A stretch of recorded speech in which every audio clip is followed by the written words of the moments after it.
नमस्कार, झारखंड समाचार में आप सबों का स्वागत है। आइए जानते हैं सुबह से लेकर शाम तक की तमाम बड़ी खबरों को। इससे पहले चैनल को सब्सक्राइब नहीं किया है तो प्लीज चैनल को सब्सक्राइब कर बेल आइकन को प्रेस कर दीजिए ताकि खबरों का अपडेट आपको मिलता रहे।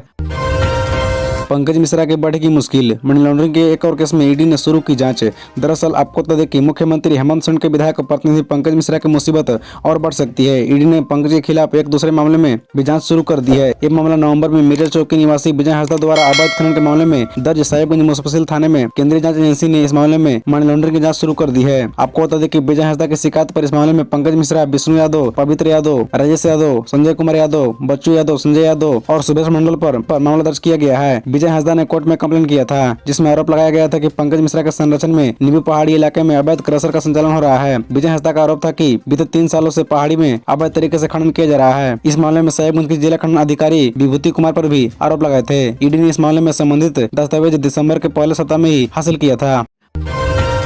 देश के सतह पर सामंती सोच वाले काबिज, खत्म की जा रही नौकरियां, हेमंत सोरेन। दरअसल मुख्यमंत्री हेमंत सोरेन ने आरोप लगाया कि गरीबों को अधिकारों को समाप्त किया जा रहा है। सामंती सोच के लोग रंग रूप बदल कर गरीब दलित मजदूर का शोषण करने के लिए अलग तरीका अपनाने लगे हैं। मुख्यमंत्री उक्त बातें निर्मल महतो की 72वीं जयंती के मौके पर उलिहान स्थित उनके समाधि स्थल के पास आयोजित समारोह में कही। सीएम ने कहा कि दिक्कत यह है कि उन लोगों के देश के सतह पर कब्जा है, नौकरियां समाप्त की जा रही है। सेना, रेलवे, बैंक निजीकरण इसके उदाहरण है। उन्होंने गैस सिलेंडर, प्लेटफॉर्म टिकट व नमक के दाम बताकर केंद्र पर महंगाई बढ़ने का आरोप मढ़ा। सभा को राज्य सरकार के मंत्री बन्ना गुप्ता और चंपई सोरेन ने भी संबोधित किया। मुख्यमंत्री ने कहा कि सुनने में अभी आ रहा है कि केंद्र पहली से 8वीं तक की छात्रवृत्ति मद का पैसा बंद करने जा रही है। उन्होंने कहा कि हालांकि पता नहीं यह सच बात है या झूठ।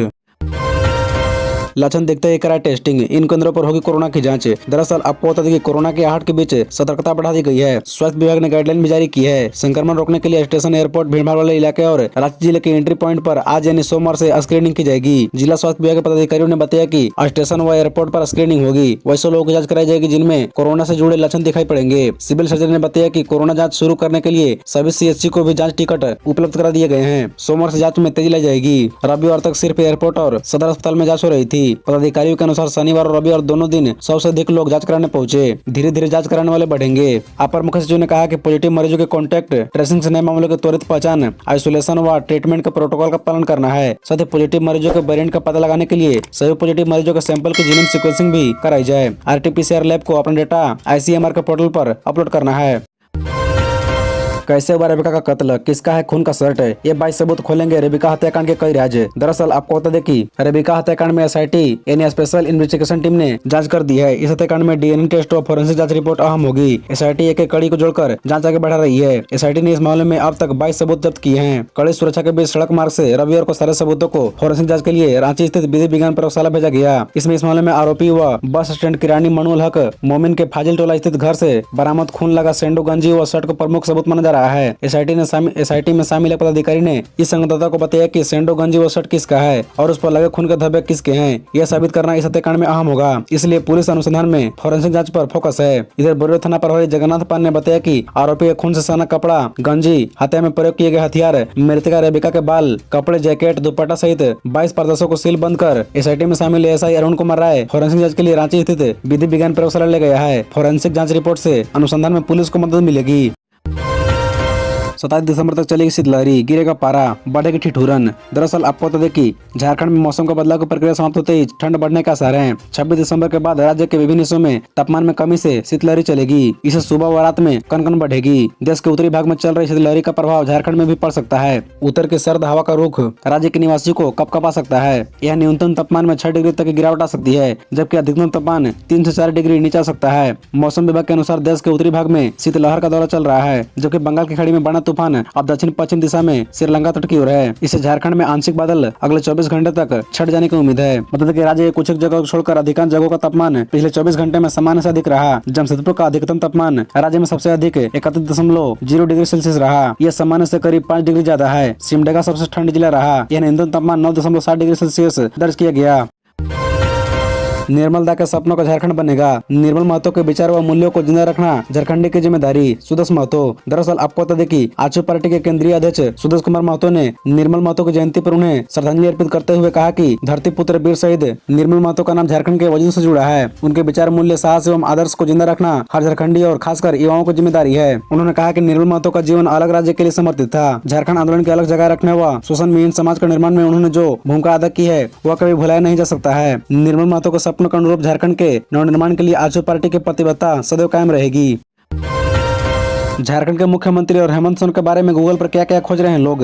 दरअसल आपको बता दें कि झारखंड मुक्ति मोर्चा के कार्यकारी अध्यक्ष और झारखंड के मुख्यमंत्री हेमंत सोरेन 29 दिसंबर हेमंत सोरेन की अगुवाई वाली झामुमो राजद और कांग्रेस की महागठबंधन सरकार के 3 वर्ष पूरे हो जाएंगे। झारखंड के मुख्यमंत्री और हेमंत सोरेन के बारे में सर्च इंजन यानी गूगल पर लोग तरह तरह की जानकारी जुटाने की कोशिश करते हैं। अगर आप हेमंत सोरेन का नाम गूगल में डालेंगे तो आपको पता चलेगा कि सबसे ज्यादा लोग उनकी पत्नी के बारे में जानना चाहते हैं। 45 सेकंड में 16,60,000 लोगों ने हेमंत सोरेन वाइफ यानी हेमंत सोरेन की पत्नी सर्च किया। इंटरनेट पर यूजर्स ने हेमंत सोरेन के पिता के बारे में भी जानना चाहा तो उनकी पत्नी कल्पना सोरेन के पिता का नाम भी लोगों ने जानना चाहा। इंटेलिजेंस ने हेमंत सोरेन फादर और Kalpana Soren father name Google पर सर्च किया। इतना ही नहीं, पिछले 52 सेकंड में कम से कम 13,50,000 यूजर्स ने गूगल से पूछा कि हेमंत सोरेन किस पार्टी से हैं। इसके अलावा इंटरनेट यूज करने वाले दिलचस्पी हेमंत सोरेन की पत्नी कल्पना सोरेन की उम्र भी जानना चाहा। 1 मिनट में कम से कम 1,10,000 यूजर्स ने गूगल से पूछा कि हेमंत सोरेन वाइफ एज यानी हेमंत सोरेन की पत्नी की उम्र कितनी है।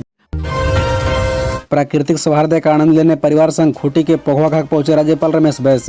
दरअसल झारखंड के राज्यपाल रमेश बैस रविवार को परिवार संग खूंटी के पोखवा घाट पहुंचे। उन्होंने वहां घूम कर जल प्रताप एवं आसपास के प्राकृतिक सौहार्द का आनंद लिया। वे पोखवा घाट की घटाओं को देखकर मंत्रमुग्ध हुए। उन्होंने कहा कि यह जगह बहुत सुंदर है तथा प्राकृतिक सौहार्द से भरपूर है। उन्होंने परिवार संग बोटिंग का भी मजा लिया। इस मौके पर डीसी शशि रंजन ने उन्हें पोखवा घाट के विकास के लिए किए जाने वाले कार्य योजना के बारे में जानकारी दी। उन्होंने बताया कि पोखवा घाट में हैंगिंग ब्रिज बनाने की भी योजना है। वर्तमान में सैलानियों के लिए उपलब्ध सुविधाओं के बारे में बताया। इसके अलावा डीसी ने जिले के अन्य पर्यटक स्थल पंचघाघ, उलुंग जलप्रपात, लतातु डैम आदि के बारे में बताया। इससे पहले सुबह खूंटी पहुंचने पर परिषदन भवन में कुछ देर रुके। वहां उन्हें गार्ड ऑफ ऑनर दिया गया। वापसी क्रम में राज्यपाल कालामाटी स्थित बिरसा मिरिक बिहार में भी रुके। वहां भी उन्होंने अपने परिवार के साथ आनंद उठाया। बिरसा मिरिक बिहार में हिरणों को देखा। 64 स्कूली बच्चों को लेकर बिहार के गया से हुंड्रू फॉल जा रही बस रांची में पलटी, 20 घायल, 5 रिम्स रेफर। दरअसल आपको बता दें कि क्रिसमस के दिन झारखंड की राजधानी रांची स्थित हुंड्रू फॉल घूमने आए बिहार के स्कूली बच्चों से भरी एक बस सिंदखेड़ी में पलट गई। इसमें कम से कम 20 बच्चे घायल हो गए। 4 से 5 बच्चों को थोड़ी ज्यादा चोट आई है। सभी को उन्हें रिम्स रेफर कर दिया गया है। बाकी बच्चों को थाना परिसर में ही स्थानीय डॉक्टर कंपाउंडर की मदद से प्राथमिक उपचार किया गया है। बस में सवार बच्चों ने बताया कि ड्राइवर की लापरवाही की वजह से बस दुर्घटनाग्रस्त हुई। ड्राइवर से कई बार कहा गया कि स्पीड कम रखें, लेकिन वह मान नहीं रहा था। ये सभी बच्चे हुंड्रू फॉल घूमने जा रहे थे। हुंड्रू फॉल सिद्दीकीरी मार्ग के डॉक्टर मोड़ पास चालक ने अचानक नियंत्रण खो दिया और बस दुर्घटनाग्रस्त हो गई। सभी बच्चे बिहार के गया जिले से आए थे। बस में 64 विद्यार्थी और 6 शिक्षक सवार थे। दुर्घटना रविवार को दोपहर करीब 1 बजे हुई। दुर्घटना के बाद डॉक्टर मोड़ के पास अफरा-तफरी मच गई। बच्चों को चीख पुकार सुनकर स्थानीय लोग उस तरफ भागे। बच्चों को बस से निकाला। थाना में इसकी सूचना दी गई। सूचना मिलते थाना के अधिकारी वहां पहुंचे। डॉक्टर एवं कंपाउंडर को बुलाकर बच्चों को थाना परिसर में इलाज कराया गया। जिन 4-5 बच्चों को ज्यादा चोटें आई थी उन्हें रिम्स भेज दिया गया है। 6 लड़कों ने किया गैंगरेप, दोस्त को पीटा, गंभीर हालत में खेत में छोड़कर भागे। दरअसल आपको बता दें कि झारखंड में एक बार फिर सामूहिक दुष्कर्म की शर्मनाक वारदात को अंजाम दिया गया है। 19 वर्षीय आदिवासी युवती के साथ तकरीबन 6 लोगों ने सामूहिक दुष्कर्म किया। आरोपियों ने पीड़िता के दोस्त के साथ मारपीट भी की। गौरतलब है कुछ ही महीने पहले चाईबासा में हवाई पट्टी के नजदीक एक युवती के साथ दुष्कर्म किया गया था।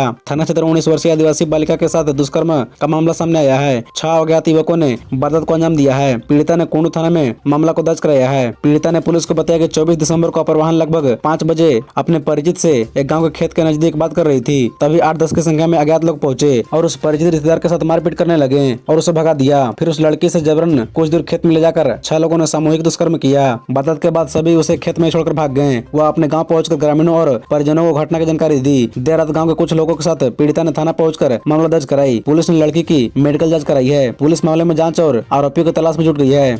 खबरों से जुड़े रहने के लिए चैनल को सब्सक्राइब, वीडियो को लाइक एवं एक दूसरे से शेयर जरूर करें। धन्यवाद।